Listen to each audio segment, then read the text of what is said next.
When most people think of the M4 Sherman, they picture the classic American medium tank.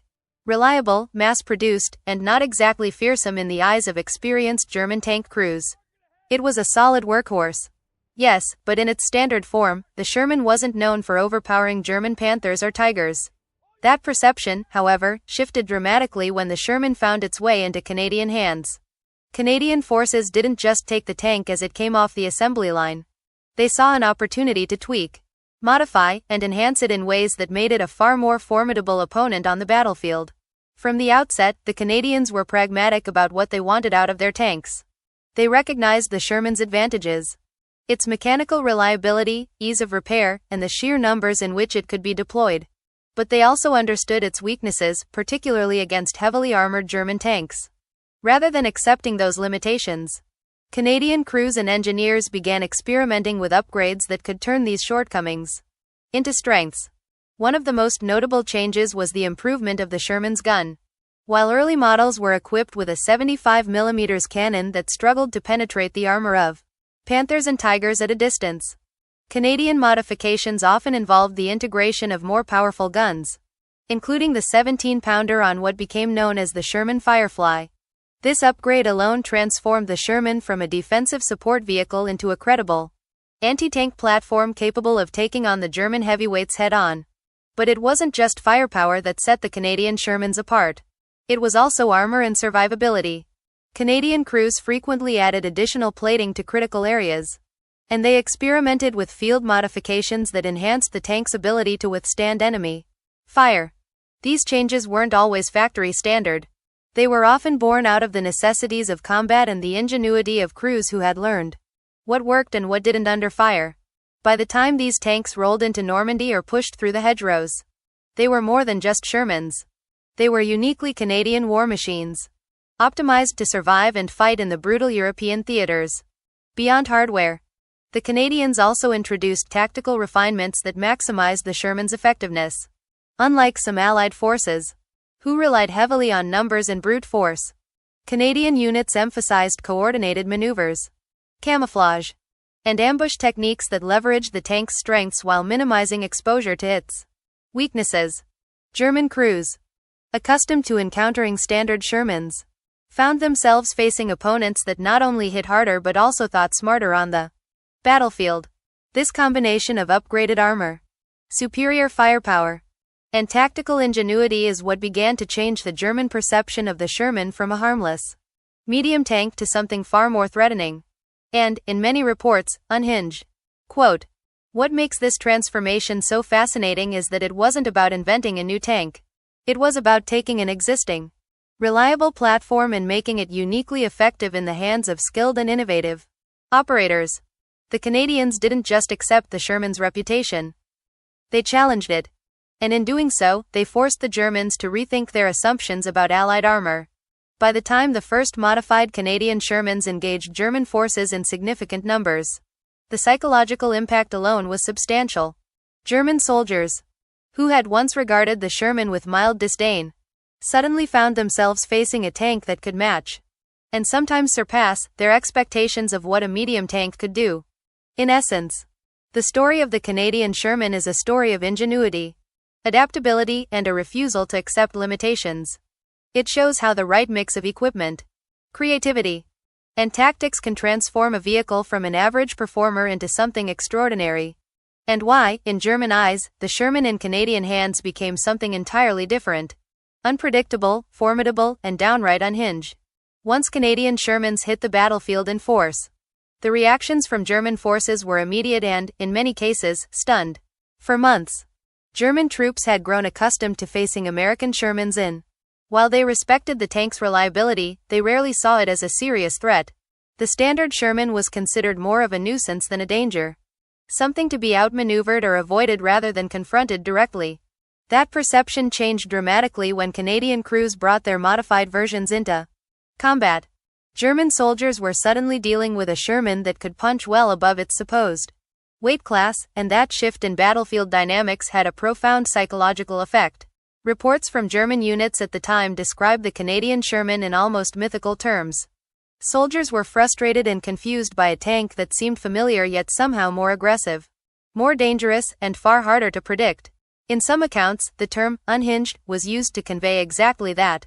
A sense that the Canadians had taken an ordinary machine and, through clever adaptation and fearless tactics, turned it into a force that was almost unpredictable.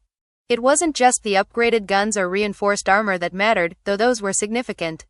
It was the way these tanks were employed.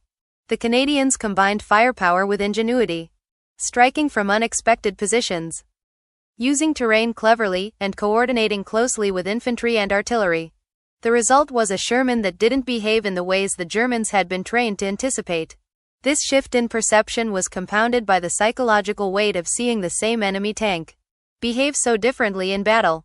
German tank crews had learned to calculate the risk of engaging a standard Sherman. Stay at a distance, use superior firepower, and you could often win the encounter.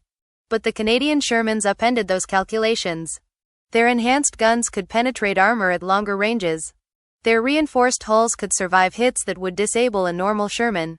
And their crews often displayed a level of initiative and adaptability that left German commanders scrambling for a response. Suddenly, the familiar became unfamiliar, and what had once been manageable now seemed threatening. Interestingly, this wasn't just battlefield bravado or propaganda. It had real tactical consequences. German officers had to rethink their engagement strategies when encountering Canadian Shermans. Some units began trying to concentrate heavier tanks or anti-tank guns specifically to counter them, which in turn altered the broader dynamics of armored warfare in certain sectors. The mere presence of these upgraded Canadian tanks forced a change in German planning, slowing advances and adding layers of caution that weren't there when facing unmodified Allied Shermans. It was a subtle but powerful form of battlefield dominance. Not just hitting harder, but forcing the enemy to fight differently, to second-guess, and to hesitate. What makes this perception so fascinating is how much it relied on both fear and respect.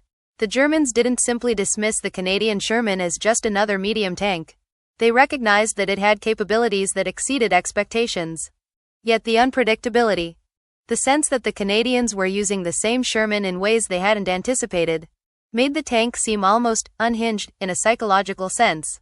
It was a testament not only to Canadian engineering modifications but also to the creativity, courage, and tactical thinking of the crews themselves. In the end, the Canadian Sherman wasn't just a tank. It was a symbol of ingenuity in action. It showed how an ordinary piece of equipment could be transformed into something that changed the enemy's perception and forced them to adapt in ways they hadn't anticipated.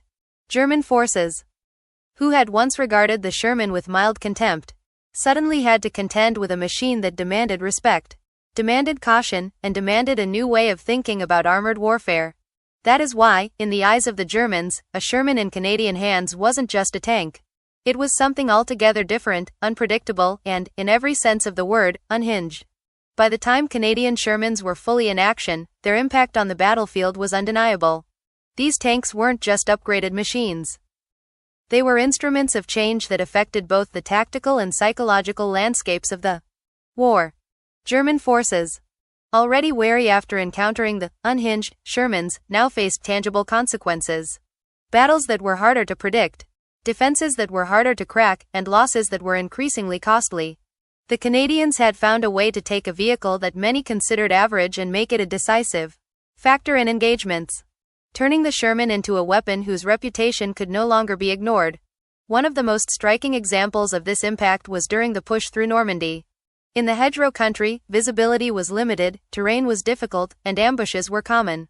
Standard Shermans often struggled in these conditions, their armor and firepower tested to the limit. But Canadian crews, with their upgraded tanks and well-honed tactics, thrived in this environment. They used the terrain to their advantage, striking from concealed positions and coordinating with infantry to maximize the Sherman's strengths. German tank crews, expecting to encounter ordinary Shermans, were repeatedly surprised by the combination of firepower, protection, and tactical cleverness.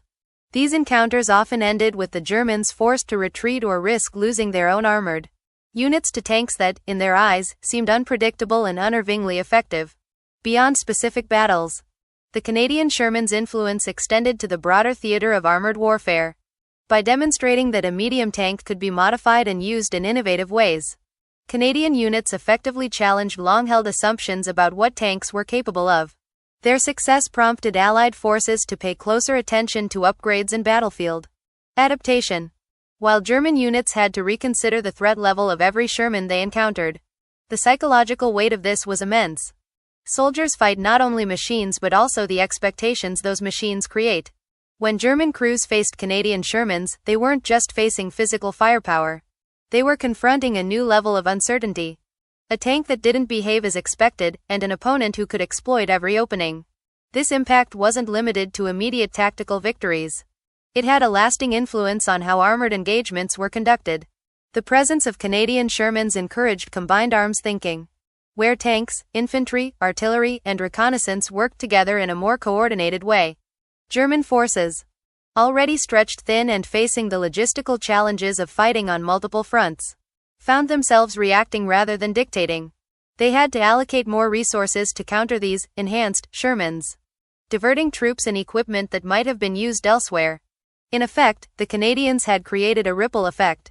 One tank, thoughtfully upgraded and skillfully deployed, could change the flow of an entire battle and even influence strategic planning. Perhaps the most remarkable part of the Canadian Sherman's legacy is that its reputation grew as much from perception as from raw performance.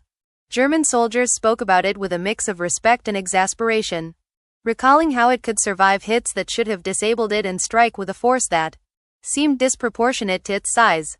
The term, unhinged, repeated in reports and accounts, captured more than just surprise. It captured a recognition that these tanks had altered the very rules of engagement. They were no longer ordinary medium tanks. They had become unpredictable, resilient, and dangerously effective. In the end, the Canadian Sherman left a mark on the war that went beyond statistics or kill counts. It was a lesson in adaptation, in ingenuity, and in the power of combining technology with tactical skill. By transforming a standard tank into a battlefield game-changer, Canadian forces not only earned the respect and fear of German troops but also helped redefine the role of medium armor in modern warfare. The Sherman in Canadian hands wasn't just a machine. It was a statement that with innovation, determination, and clever tactics, even something average could become extraordinary, leaving a legacy that outlasted the battles themselves.